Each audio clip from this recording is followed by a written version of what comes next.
Hello everyone, welcome to another video of mine. It's Commander Belay, and this is another talking point video. And in this video I want to discuss how much Chelsea do have to play around with this summer, our actual budget, what we have after player sales. I'll be going into depth and detail regarding our finances. I've done so much research on this regarding player sales, finances, Champions League money, TV money, international money, Premier League money, taking into account wages, the pandemic situation, potential other sales that we could also, retain and achieve as well, and what our budget could be, because it came out in reports, the Athletic, etc., that Chelsea don't have a set budget. But I'm going to give you guys an idea of how much we do actually have, to essentially play around with this summer. So I'm going to get into detail and depth, and hopefully you guys get that insight. I'm going to give you guys that insight. I spent time doing this, so make sure you hit the like button, consider subscribing, hit the bell notification, and comment down your thoughts, opinions in the comment section below. But without wasting any more time, let's get straight into it. Now, starting off with the finances,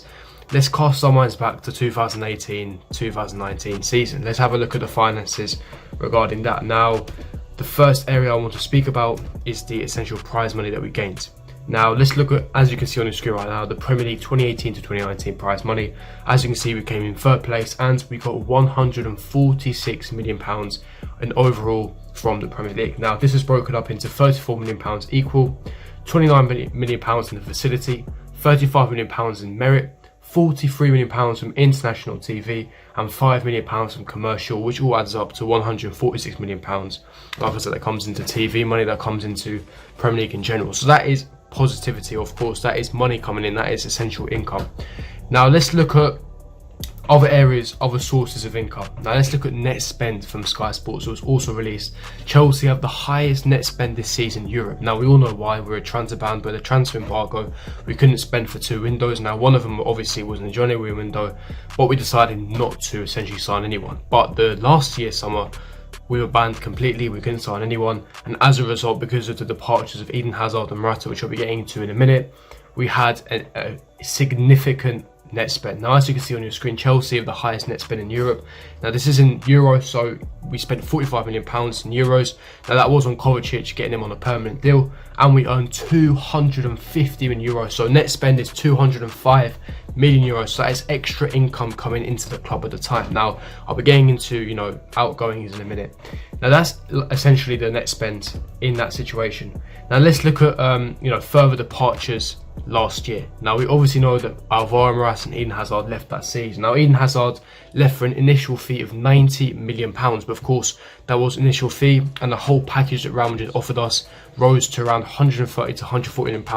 Essentially why credit needs to go to Mourinho and Sky for getting that much amount of money for a player, 1 year left on his contract. So the initial fee that we got for him was £90 million, and obviously rose to £130 to £140 million, which is still coming as we speak. Of course, that includes guaranteed bonuses, guaranteed add-ons, appearances in the Champions League, appearances in La Liga, how many goals he gets in La Liga, his performance. Obviously, he hasn't been performing too well for Madrid due to injuries and adapting to the lifestyle. But next season, there was a lot of guaranteed bonuses that Madrid had to pay in installments as the months went on. So that is extra cash coming in. So the whole package to satisfy us for Hazard rose to around £140 million.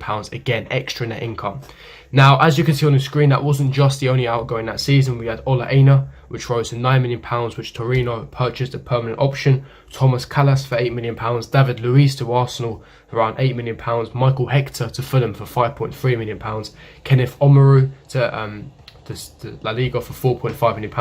Timur Bakayoko loan fee to Monaco for about £3 million, and there is an option to buy it, and I'll be getting into further player sales as this video progresses. And Ethan Ampadu obviously went on loan to RB Leipzig this season for basically $500,000, 500k, which is extra money coming into the club. So for me, like I said, that is a lot of cash injection, huge cash injection, and as I've counted those amounts, that's an extra, apart from Hazard, an extra £37 million in sales. So an incredible amount of injection. Now, that is essentially the main player sales that we got from last season. Now, further on, continuing with the actual incomes, let's talk about the Super Cup and overall the Champions League revenue. Now, let's not forget that we won the Europa League last season. I've already mentioned that we came third, and as a result, from the TV money and the Premier League money, we got an income of £146 million. Now, we also won the Europa League, and the Europa League essentially gave us that £30 million extra when we won the Europa League, and that's also including our progression in that competition when it got to the semi-finals, the quarters, the round of 32, the round of 16, and of course the group stage as well. The total of it was £30 million cash injection extra. Now, obviously, as you win Europa League, you then get qualified to the Super Cup, which obviously we lost on penalties to Liverpool, and you get an extra £3.5 million for actually playing and participating in the Super Cup. Now, this season, the Champions League, as we qualify for the Champions League this season, we got that extra revenue from the Premier League because of qualifying for the Champions League, but we also progressed to the round of 16 to play against Bayern Munich. Now, it's fairly obvious that we are going to get knocked out. You know, we lost 3-0 in the first leg, and we are going to get knocked out. I'm 99% sure, unless we perform a miracle.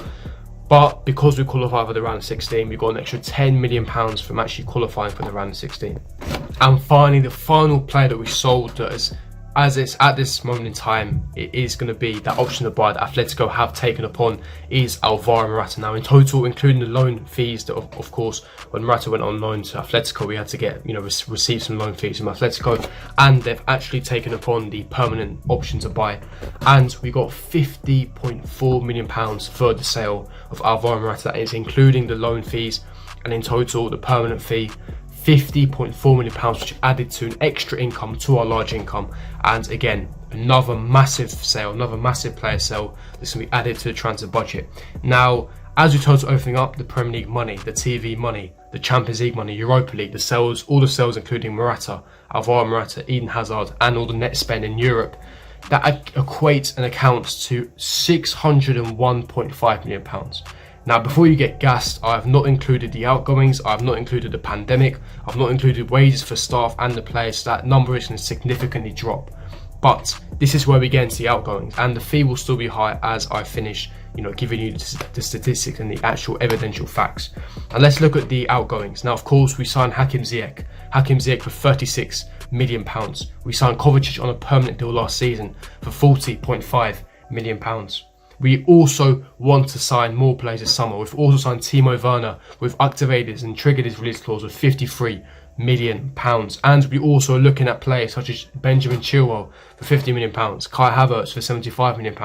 And as you take into consideration these figures, and also don't forget, we are in the midst of a pandemic. We've helped the NHS a lot, which I'm really proud of my club for doing. We've paid extra staff. We haven't furloughed any players. And as during that period of time, for that 3-month period, where we had no Premier League money, we had no matchday revenue, we were still paying 100% the full wages for the players. And of course, wages are astronomical. These guys are on millions and millions a year. When you take into consideration the pandemic, the help, not enough matchday revenues, no games being played, no TV money, still continuously paying, players' wages, and we haven't furloughed their wages, essentially, still paying the other staff's wages. This figure does come down to about £340 million. Now, that is still an incredible amount of money as you do the mathematics there. That is an incredible amount of money. So if you look at it in that sense, we have around £340 to £350 million. Of course, that is an insane amount, and that is not going to all go towards transfer window. You need to keep, maintain the club. You need to be running the club. So the transfer budget essentially will be around 200 to £250 million essentially. So there's still a lot of money around to play with, and we are in such a good financial position. We are in the green when it comes to finances. We have a lot of money to play around with, and like I said, I haven't even mentioned the potential sales we can do. The likes of Marcos Alonso, Antonio Rudiger, Zappa Costa, Drinkwater, Ross Barkley, Michy Batshuayi, Marcos Alonso, Emerson. These players that are going to further increase our revenue, further increase player sales, so that we can actually increase our transfer budget. So we do have a lot of money to play around with. Let's not question that. We have a lot of money to play around with. We're still burning money. Let's not forget as well, the Pulisic deal that we signed. It was confirmed by Sky Sports. Atlanta will be taking up the option to sign Pulisic for £15 million. So, like I said, a lot of money to play around with, and a lot to be positive about. So that is the details of our finances, the incomings, the outgoings, what's going around with the actual business side of things, the finances, and how much money we do have to play around with. So you're looking at around £250 million budget, even after the signings of Hakim Ziyech, etc. So really a lot to look forward to. We're going to have a massive summer. Get prepared for a big summer, and yeah, hope you enjoyed this video. If you do, smash the like button, subscribe, hit the bell notification, and comment down below your thoughts and opinions in the comment section below, and I'll see you guys for my next video. Peace.